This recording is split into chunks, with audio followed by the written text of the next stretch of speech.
Hey guys, what I want to talk to you about today is something that's really important in our market right now in several markets across the United States. It's the iBuyers. It's the Opendoors, OfferPads, now Zillow sending instant offers to people in the market trying to buy their houses ahead of time.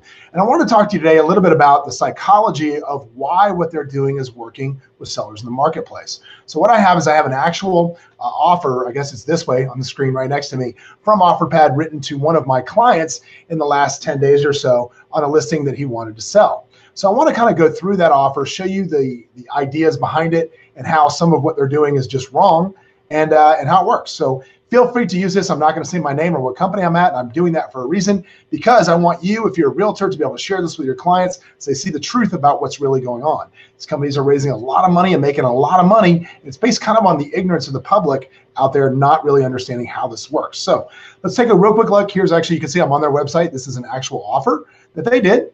And the first thing that they do is really simple. They give your client or they give potential clients some market research so they have a good idea about their house. Now, the first thing I'm going to say is any potential person out there that's looking to do anything, you should never take market research from anybody whose sole purpose is to get whatever you have to sell at the lowest possible price, which is the sole purpose of these companies. So they're feeding out this information to people as it goes along. Now, I'm not going to pull apart every single matrix, but I'm just going to pull apart the first one because I think it's the most important.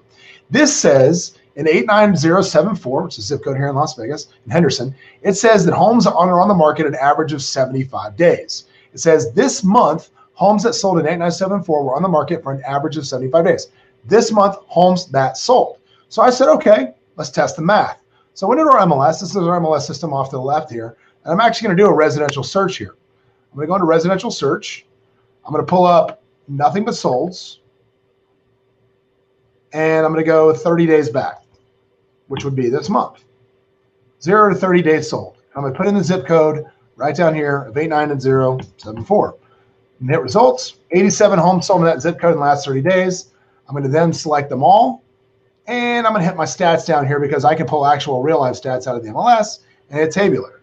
Now this says pretty clearly right here, the average days on market for 89074 was 22 days. It's the average days on market. So I don't even know where they get this 75 number, but if I'm thinking about this, I'm a home seller and I want to sell my house fast, and that's the first number I see. I think, oh my gosh, my house is going to sit on the market for 2 months. That's 2 more months of mortgage payments. That's crazy. That's a long time for me to have to deal with this. That's a really long time.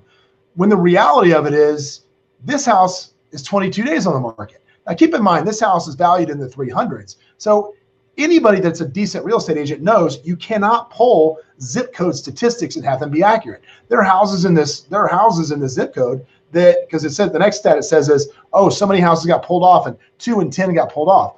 Well, there are houses in 89074 that are $1 million homes. There's condos that are $150,000. Those markets are distinctly different, even though they're in the same zip code. So in order to get correct data, you need to deal with a real estate professional that understands that you only want to look at like and like.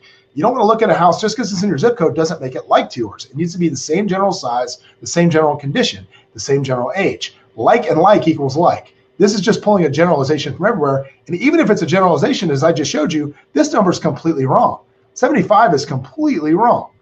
They say that most homes are selling for 2% under asking. Again, that's a number I have no idea where they're getting from. I have no idea where they're getting that, where they could possibly be getting that information. Most homes here are selling, as any realtor knows, especially anything under 400,000 is selling instantly for over list. It's just kind of how it goes.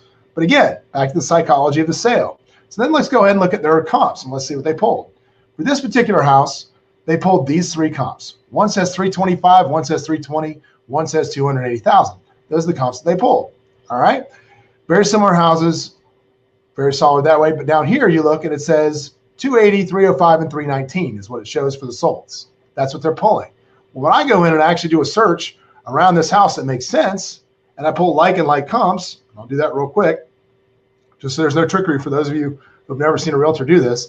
Normally we would pull a mile out. I'm going to pull a half mile out. So I'm going to pull a half mile out within this house of where it is. It's 23E63 Millcroft. Millcroft. Sorry, I got interrupted by someone. Excuse me, guys. My Millcroft. And I'm going to pull that up. And the square footage on this is 2,063. So I'm going to go ahead and put in about 1,800 to 2,200 like that, and we'll hit our results. So within a half a mile of this, oh, that's not right. Something happened. Sorry, somebody walked in and screwed me up. Hang on 1 second. I'm going to change the criteria again. We're going to go half mile, 2363 Millcroft. Okay, there we go. All right. Oh, that was approximate difference. Sorry. That's it. Approximate total living area, not additional. There we go. So now we have 9 that have sold in there. Oh, that's 1/4 mile. I want to back that up and go half a mile. See, somebody walks into my office when I'm doing this and everything, all hell breaks loose. So from there, now we've got all of this stuff. Now I'm going to sort this by the highest stuff that's happened, the highest pricing that's out there. So as you can see, a couple of things. Number one, the highest sold comp is close to this, 2,033 square foot with a pool built in 2000, a little newer, sold for $399. And you got Brockton, which is 2132, similar age in my house, 368, 355 with a pool. This one, Brockton, a little bigger, sold for $355, $355. But here's the most important thing. Number one, I don't see any of these comps north of 325, 330, and this is a half a mile away from their house. I don't see any of them on Opendoor's reports. I just see comps that support their low value. And these are not comps that have happened in the last 10 days. These have been sitting around for a minute.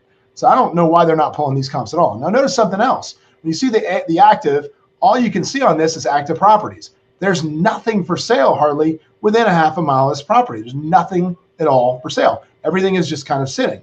So that's, again, the people presenting you the information, trying to help you value your property are the ones trying to buy it for the least amount. People see this and they go, oh, wow, so my house is this.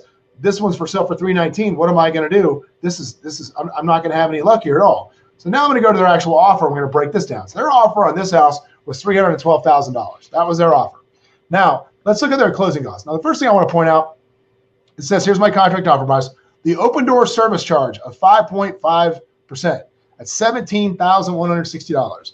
So now I don't care what they call it. They can call it service charge. They can call it whatever they want. That is equivalent to a real estate commission. It is. Nests are not brokers. They can charge a service charge, whatever it is. But for all of those consumers that are so worried about paying real estate commission, that's what it's equivalent to what a realtor would charge as it is. Now over here, they have it put in at 6% is what they default to. Oddly enough, when I ended up taking this listing, that is exactly what I took it from. So is the $18,720 a little higher than the $17,160? Sure it is. It's a little bit higher and that's fine. But this is where it gets interesting. Other closing costs. This is where they make a lot of assumptions that quite frankly are just not true. First thing I want to say is their first assumption they make is your seller concession, that's the amount that you as a seller is going to give a buyer, is going to be $6,240. That's their assumption of what you're going to have to credit any buyer that buys your home. They're also going to say that the home ownership and overlap cost with them is 0, and with you is 1%, or the carry cost of your house is about $3,120. Now, granted, the only way this is 0 is if you sell your house to them today, and they can close it today. If they can't close it today, well, then the truth of the matter is this is going to carry on for another 30 days at least, probably, or another 20 days at least. You're going to have another payment. So the fact that that says 0 is just kind of not true. It's just not true at all. So the way that they manipulate these numbers, it comes down to, look, if you sell it to us, you're going to get $291,484. That's what you're going to get. All right. But over here, if you use a realtor and you put it on the market, and you have to pay this carry cost and pay all these concessions and all this commission, you're only going to get $280,564. Now, my client got this because unfortunately his wife sold her house to Opendoor, and she said it's a great. They've just gotten married, and she said, "Oh, it's great." And so he got an offer, and I said, "Dude, literally, you're insane if you take this." So I want to show you what happened. All right, I put this house on the market 2 days ago. 2 days ago for $325,000, and in that time, I got a list price offer for $325,000. I'm gonna pull it real close so you can see. I'm not lying. There's your list price offer, $325,000. Now, the only thing wrong with this offer and why we didn't take it was it wasn't the highest one. Because this is the one that we did take, and you can see there's the address right there. I crossed out the name of who's buying it. But there's the address right there, 2363 Millcroft, and you can see the number right here, $330,000. Now, guess what? That's $6,240 in concessions. Well, let's just go back and see how much my client had to make in concessions. And those of you that work in the Las Vegas real estate market probably already know what this number is. It's not that hard to figure out. And let me pull it up. Hang on 1 second. That number that they had to make a contribution of is officially zero, nothing at all. It's right there. $0 is what they had to make in concessions. So the point being is, my client in 1 day on the market, 1 day, because this house was priced properly, he's going to walk away from the closing table in 30 days with $25,000 more than these guys were going to pay him. Now, the moral of the story is this. Understand that these companies, Opendoor, OfferPad, and now Zillow, they are designed to try and buy your property and make a profit on it. They are not non-for-profit companies. They're trying to make as much money as they can. You cannot trust anything they give you as far as information, because it is designed in a way to make you feel that what they are doing is beneficial to you. Now, I get it. Realtors, you think we make too much money. You think we're overpaid. You think we don't do a good job. But I want to point out two things. Number one, because this guy hired a realtor, me, he's making $25,000 more. Now, I don't care what you think about if we're overpaid. If you're making $25,000 more and your house is only worth $330,000, that's a pretty decent return for just trusting what somebody else says. Because us, unlike these guys, it's our interest to get you the most money for your house, not the least amount of money.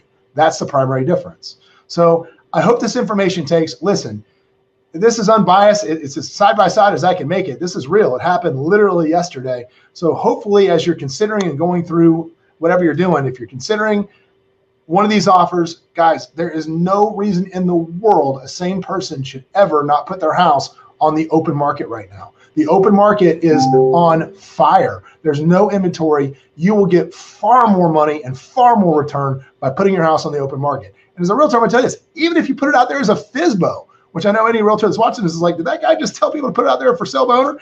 Even if you did it for sale by owner, it's smarter than doing this, because that's crazy.